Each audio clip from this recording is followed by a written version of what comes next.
Is abortion morally bankrupt? Well, there's a loaded question for you. Um, Rocket Mystery is against abortion.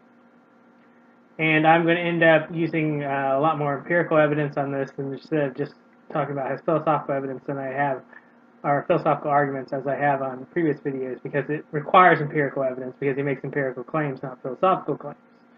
Most libertarians tend to be pro-choice. It is almost inherent in libertarian philosophy to be pro-choice. Um, in fact, those that do not, or who are anti-choice or pro-life or whatever you want to call them, tend to massage the philosophy of libertarianism to make it work, because it doesn't work with libertarianism, and he's going to display why. This also, you get a closer look at how he views rights, because I was really confused of where he was getting these rights from, because different libertarians get them from different places. Some of them seem to be confused that they're actually using a social contract model while at the same time denying social contract. Others are basically trying to be deontologists but at the same time ignoring Kant. And then others make consequentialist arguments about them, which is like Rocky Mr. E. His are all consequentialists.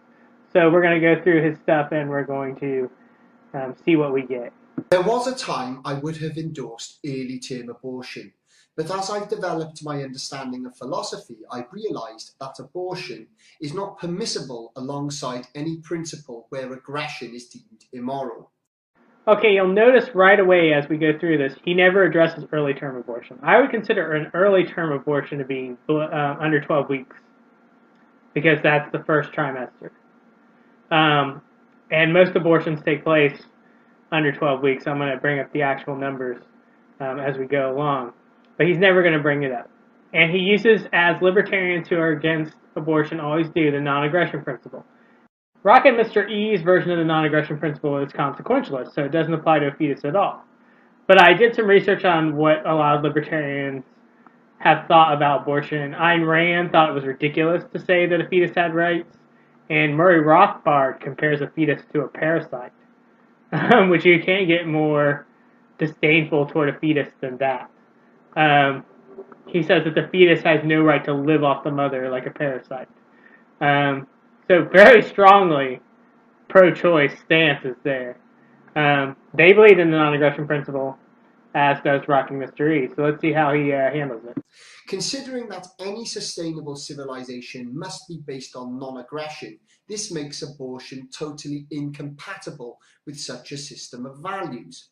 In this video, I will set out why abortion is a dehumanizing act that allows authority to have dangerous levels of control over human life.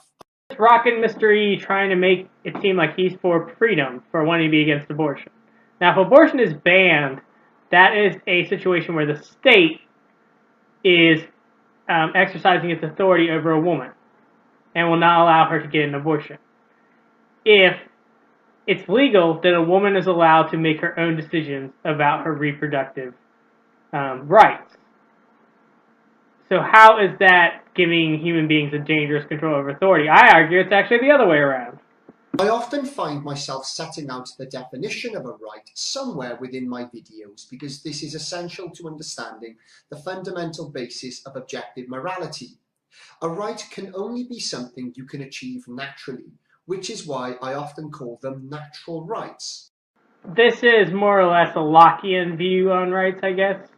It's a naturalistic fallacy. Hume said that something can't be moral because it's natural. The is-ought fallacy. Ayn Rand denies the is-ought fallacy. Rocket Mystery is very influenced by Ayn Rand. You can tell he makes a lot of her really stupid arguments that even other libertarians don't make.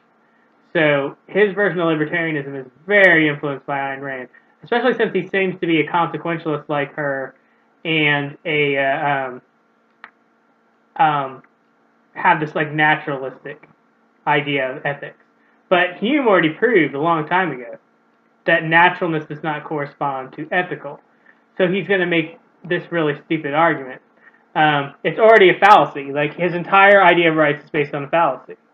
Though a right can be protected, it can never be granted, and no one's right can ever supersede another's. Those that believe rights can be granted are attempting to define rights as privileges and entitlements that authority can choose to give or take away. This is not only a post hoc ergo propter hoc fallacy. The post hoc ergo propter hoc fallacy means it's basically the causality fallacy. It's the Hume's correlation is not equal causality. Just because one event preceded another event does not mean the preceding event caused the second event. In this, he's actually almost admitting that you need a state to enforce rights. Because if you need a state to enforce rights, if they're natural rights, then what do you need a state for? Like, Minarchist actually argues there is a state, or a need for a state, but he is a anarcho-capitalist, so there's no need for a state. I don't think rights are granted by authority or privileges. I do think that rights are limited to when we violate other people's rights, and that's where it gets tricky, and that's where we need to think and work it out.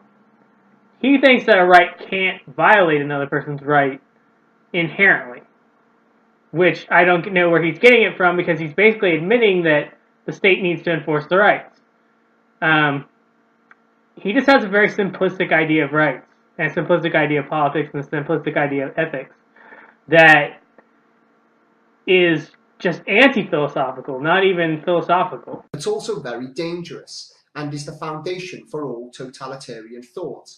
To counteract this, humanity must learn to realize that authority merely exists to protect rights that we already have through the natural process of action. I agree with everything about what he just said except for the natural process of action part. Life is the epitome of a natural right. Typically, Hobbesian-aligned pessimists will deny this because life can be taken away by force, especially in a state of nature. But this is a false premise, because I have not argued that a natural right is something that can't be taken away. As I've already said, a right is something you can do naturally, which is why I often use the term natural right. It's something you can do naturally, huh? I can murder your ass naturally. Beat you to death with my bare hands. Is that right? Let's think about that. Whether someone can take another's life away is irrelevant to this conclusion.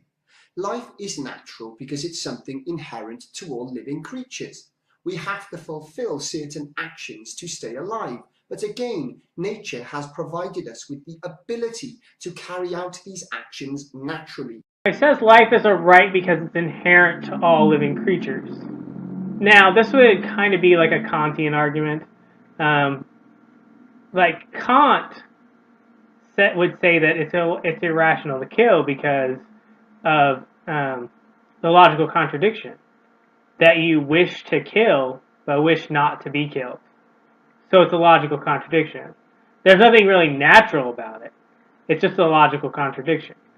Just as when Kant said it's impermissible to lie because when you lie, or the lying promise is the example he gives. If you make a promise, your intent, and you know it's a lie, your intention is to be believed, but to break your promise anyway. So your intention contradicts what you want to get out of it. So it's a logical contradiction. His is consequentialism. He's going to explain it further, and it's going to be consequentialist. Which yet again points out why rights are natural and not privileges or entitlements. A right is also accompanied by a responsibility attached to that right. This makes you accountable for your actions. If you choose to kill someone, then you will be targeted as someone accountable and therefore responsible for your actions, and you will more than likely have to face the consequences of this behavior. So here's where he admits it's consequentialist. He even says, you will pay the consequences. The problem with this is consequentialism can never be right, because consequentialism is always malleable. Because the consequences for different situations are different. Like a consequence where I come across 3 people and they have stuff I want to steal, and it's just me and I'm unarmed. If I try to steal their stuff, the consequences it's going to be much worse because they could kill me. They could gang up on me. If there's a government authority, they could turn me into the government. But let's say I come across them and no one else is around and I have weapons. Well, the situation's different, so the consequences are different. You could never get a right from consequentialism because consequentialism is circumstantial at its root. It's circumstantial. It's malleable. It's one of the things I think is wrong with it. A lot of people think that's the strength of it, but that's what I have a problem with it. Another thing I'll bring up is he says in order to have rights, you have to be responsible for those rights, which basically is admitting that a fetus doesn't have rights, because a fetus is incapable of being responsible. So already, he's totally destroyed his thesis, but he doesn't realize it, because he's that dumb. In nature, this occurs all the time. If one creature attacks another, it is aware that it will be held responsible and accountable for that act, and will more than likely have to face the consequences of self-defense. I use this example in the other video. If I want to rape someone and they're much smaller than me, their self-defense, like, they really can't.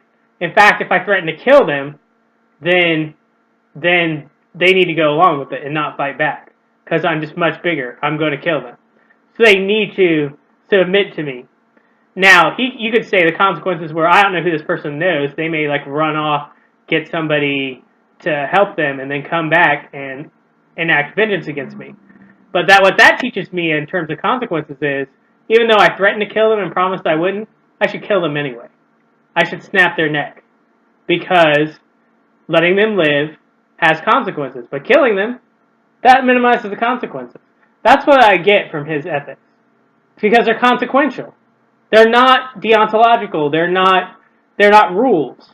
It's just like whatever the consequences are. If the consequences are good for me, if I want to do something and there's nobody to stop me and I want that, then I should do it. That's what I get from his ethics. I don't get any kind of rights from this. I don't see any rights. Where are the rights?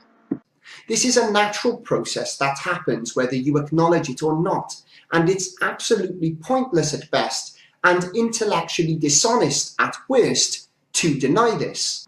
Except this idiot hasn't proven rights. Consequentialism cannot have rights. We can therefore safely conclude that rights are natural, that you are responsible and accountable for your actions, and that rights are not entitlements or privileges. The first, like, upper level philosophy paper I ever wrote had this comment on it from the professor, and he goes, you believe that you've proved things that you haven't proved, and you move too fast.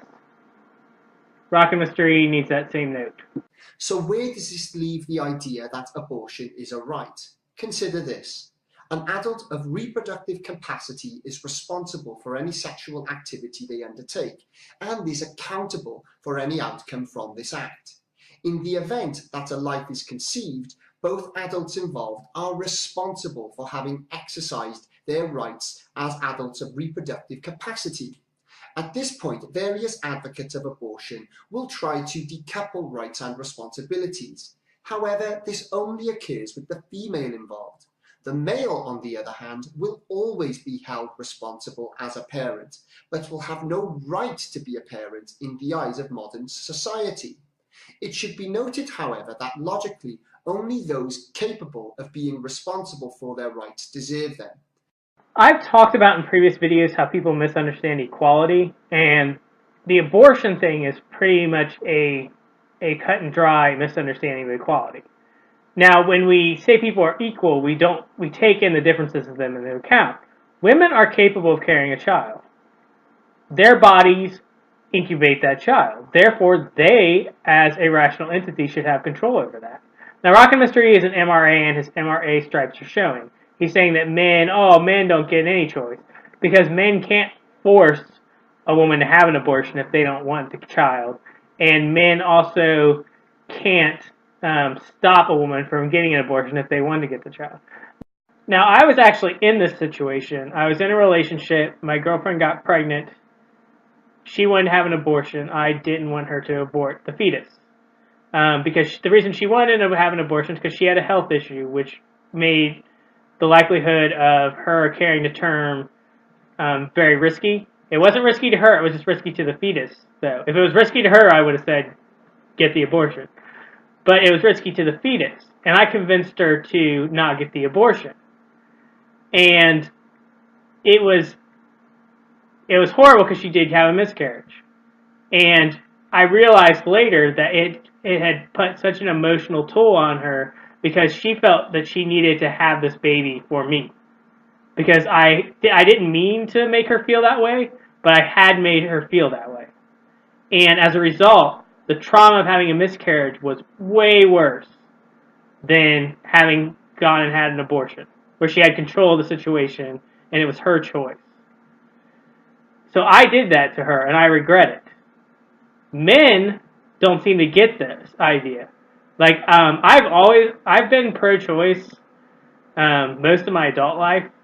I was ambivalent about it as a teenager, but I've been pro-choice most of my adult life. So it wasn't that I was pro-life that I said don't get the abortion. It was just that I was emotionally attached to this idea of having a child with her. And we weren't sure if we could have one. And I let my emotions basically run over her emotions. Basically not caring about how she felt, caring more about how I felt, which is what these MRA guys are doing. As such, modern women need to start deciding whether they are actually adults capable of being responsible for their actions, or if they should be treated like children who have limited rights because they are not developed enough biologically to be entirely responsible for their actions. If women are capable of exercising their rights, then they need to consistently be held responsible for their actions, and therefore held accountable when they become pregnant. It is a straw man argument to suggest that unplanned pregnancies are so common that it becomes impossible or impractical to hold women accountable when they become pregnant unexpectedly. His contempt for women starts to show up here, and I find it really distressing, just the sound of his voice. His voice gets more emotional, and you can just, even though he's trying to sound very rational, there's hate there. There's hate for women. There's absolute misogyny there. So I find watching this video very difficult because of that, because I just hear his hate for women in what he's saying when he's talking about women not being responsible. He already established that in order to have a right, you must be capable of being responsible for that right, which means fetuses don't have rights. He's too stupid to realize he's already said that. He's already said that fetuses don't have rights, so he's too stupid to understand that. But he's going to say these horrible things about women, and it just drives me insane. He's going to say some more things about it, but in regards to like women, it being hard for women to get pregnant, 54% of all women who receive abortions in the U.S. were using some kind of contraception. When my girlfriend, who I mentioned, who had the miscarriage, she also was using contraception. That wasn't the first time I got a girl pregnant. I got a girl pregnant before that too, when I was really young. She also had a miscarriage. She had a miscarriage before we even knew she was pregnant. But also using contraception. This idea that like you can use contraception and it's like 100% foolproof and you're never going to get pregnant is ridiculous. But a good start to like lowering abortions would be to make contraception more available, which is when libertarians are like against that, and right-wingers are against that. So we have a little bit of a problem here. I have refuted this in the past and will put these links in the info section. Overall, this is an urban myth manufactured to suggest contraception has a regular failure rate and that pregnancy is so easy that it can creep up on you unexpectedly. This lie is a product of a feminist culture, wherein women suppress the fact that in reality, pregnancy can only happen a few times a month and can only occur easily in healthy or younger adults. Now I took a look at his links, and his links are to his own blog and to a men's rights organization, which have nothing substantial to say. Just a typical men's rights bullshit. Now women can get pregnant at any time, even on their period. It's less likely at different times, depending on exactly what's going on. But you can't tell. You can't tell what's going on inside because you can be on your period and still be capable of being pregnant, but not know. So women can get pregnant at any time. It's not just 4 times a month, and even if it is 4 times a month, it's it's not like so cut and dry that every woman's cycle is like clockwork and she can know which days she can get pregnant and which not. Now you can kind of predict when are the best times to have sex if you're trying to conceive, but that's different than being able to predict when you can't get pregnant. Or a combination of the two. Here is a picture of a 20-week ultrasound of my second daughter, who is due on the 11th of November 2013. At the risk of falsely being accused of appeal to emotion, I am going to use this picture as an example to demonstrate how immoral and dehumanizing abortion is. I love when someone tells you what fallacy they're using while they're using it. Slippery slope is the most common. Like people will go, it's a slippery slope, which is basically just telling you, I'm about to use a fallacy. This is a definite appeal to emotion. Watch it. It's definitely an appeal to emotion. As you can see, there are signs of little hands, a little mouth, a head, and it's easy to make out many other human features, now so well formed that you can even identify the sex of this little human being. In the UK, where I live, you can voluntarily abort a baby up to 24 weeks old. So my little daughter can still be aborted at the time this picture was taken, and even 4 weeks later, well over halfway through a pregnancy. What makes this even more disturbing is that the baby at this point is so large that only by surgically removing the baby is abortion possible. Now, the problem of abortion is really an epistemological problem. We really don't know how to define life in this case. The fetus becomes more and more of a person the longer the pregnancy goes. This is why many people like myself think that third trimester abortions should be avoided unless there is a threat to the mother's life. But he's got a 20-week abortion, or 20-week child, that he's saying if it would have been aborted would be just so horrible. How many abortions do you think happen 20 weeks or after? Because I have the statistics right here. You want to know how many? After 18 weeks. You want to know how many happens after 18 weeks? 3.1% in the United States. That's because no woman wants to carry a child all the way to the second trimester if she's going to get an abortion. These 3.1% abortions, I guarantee you, are mostly when the life of the mother is in jeopardy. In fact, by the 8th week of pregnancy, over 50% of abortions are performed by the 8th week. Now, I think abortions, most of them should be performed by the 12th week. I think that is when most abortions should be performed. Because the first trimester, definitely in the first trimester, it's not a human being. There's no way you can argue it's a human being in any way. So if we can get as many of them abortions done as early as possible, available to women by the 12th week, and the vast majority are done by the 12th week. I just said like over 50%, 32.3 happen before the 6th week, then another 17.8 happen in the 7th week, and another 14% happen in the 8th week, and it just keeps going down. How this occurs is like something out of a horror movie. At 20 weeks, it is strongly believed that the baby will feel pain and is too large to remove in one piece. So the baby has to be taken out of the womb piece by piece through a process of slicing and crushing. I paused there to allow this to sink in. We are talking about destroying little human beings in the most barbaric and inhumane manner imaginable. Why? Because many women in this culture are so infantile that they have no respect for the responsibilities that go along with rights. There's that misogyny again. Once again, most of the abortions after 18 weeks, I can almost guarantee you, it's when the mother's life is in jeopardy. Because no one wants to do that. No doctor wants to perform that. No woman wants to go through that. No one wants to go through that. He thinks it's like malicious. Like they're like, I'm just going to wait as late as possible so that my baby can suffer. That's what he thinks that they're doing. And he attaches this to women because he hates women.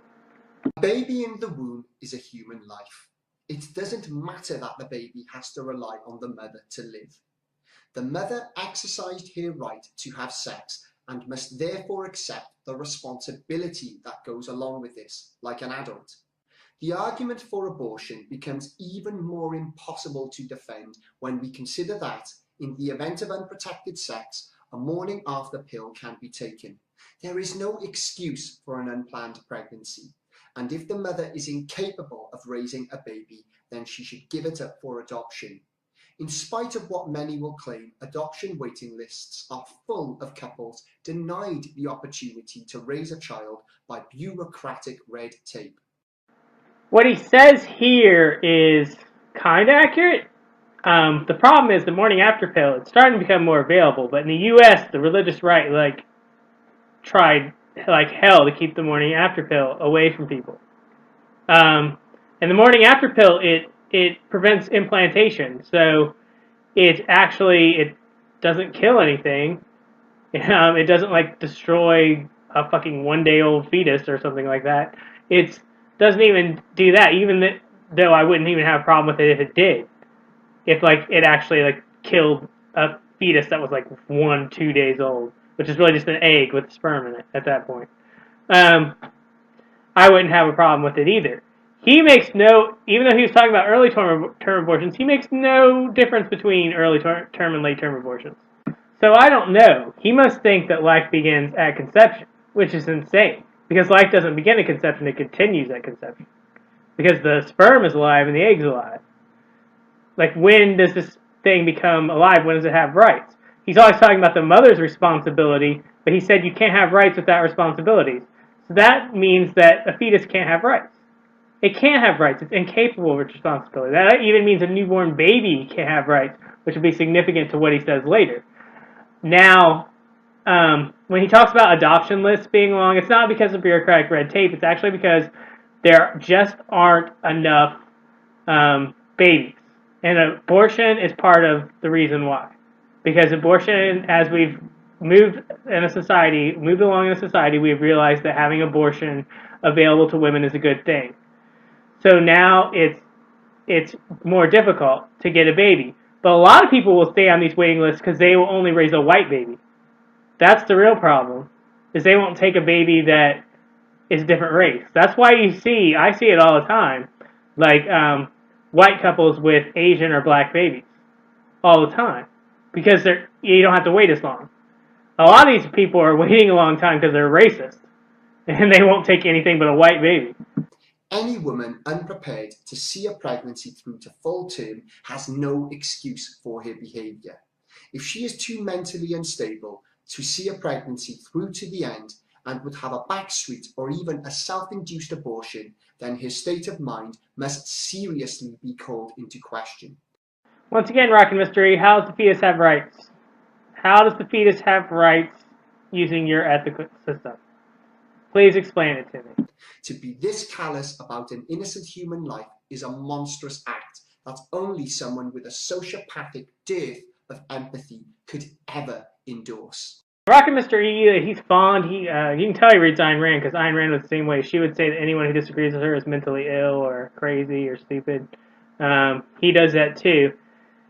Like 60% of the American public must be sociopaths then, which kind of it defeats the whole point of the diagnosis, because 60% of the American public are sociopaths because they're pro-choice, then or don't think abortion should be illegal. Then those people, then sociopathy has no real meaning anymore. Abortion should only ever occur if the mother's life is in serious jeopardy, though every effort should be made to save the baby's life as well. He's going to make another caveat right after this, but not to rape. Now, I seem to remember the first time I watched this him mentioning rape, but when I rewatched it, he doesn't. So I guess I misremember. But a lot of times they say, like, when asked about rape, conservatives tend to say things like, oh, well, that doesn't happen very often. And the reason that they might think it doesn't happen very often, other than just their bullshit pseudoscience that they believe, but another reason might be because only 1% of women who get abortions have reported being raped.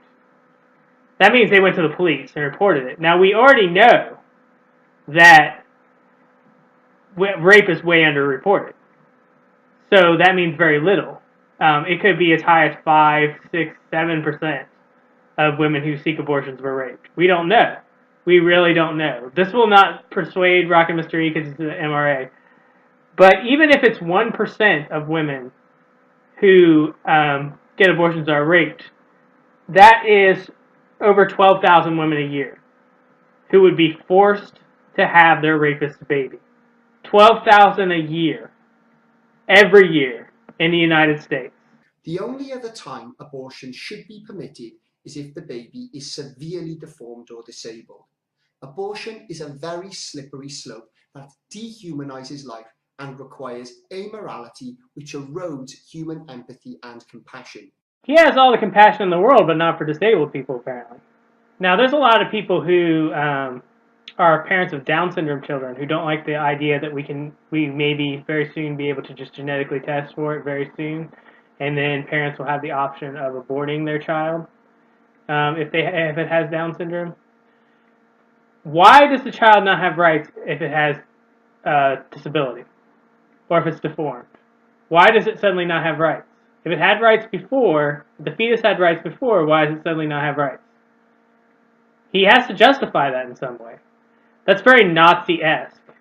And really the thing is, like, in his society, in his version of rights, then disabled people couldn't really have rights. Only, like, healthy people could have rights. Because they can't take responsibility for their rights. If you're, like, severely disabled, say you're born with no arms or legs, which some people are. It's very rare. It's a rare condition.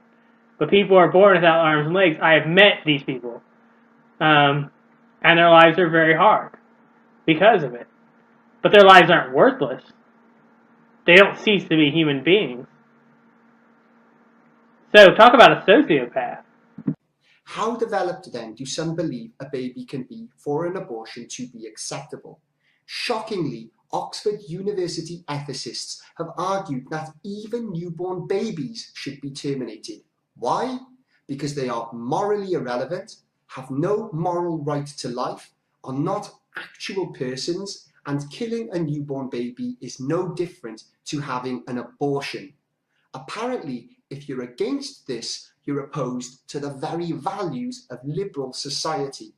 This is the inevitable conclusion of a culture that has no respect or understanding of natural rights and responsibilities. That is the inevitable result of consequentialism, which he's a consequentialist. I have shown you how he is a consequentialist. He doesn't seem to know he is, but he is. Now, there are different kind of consequentialists. He's talking about utilitarians. Now, utilitarians don't argue that babies should be killed. They do argue, though, that it is sometimes permissible to kill people. Peter Singer, who's one of the most famous utilitarians in history. Who knows if he'll end up being one of the giants of philosophy? I seriously doubt it. But right now, he's probably the most famous living utilitarian. But he argues that the problem of abortion is that we just won't accept that it's okay to kill people sometimes, which I think is stupid. So anyway, I'm not a fan of utilitarianism. I imagine Rock and Mr. E isn't a fan of utilitarianism either, but he's a consequentialist. I'm really not a fan of consequentialism in all its forms, so, as I've said before. So, really, like, I don't understand. This is the most incoherent of his videos I've done so far. And some of them I've watched are even more incoherent than this, but I can't make a video out of them. Like, because they're so incoherent. Like, Defining Evil is really incoherent, and his Natural Rights one is really incoherent, or Natural Law one is really incoherent. This one's pretty incoherent. So, I might make other episodes, and if he makes new videos that I think are worth making episodes out of, I might. But this might be the last episode for a while, until I find one that I think is suitable.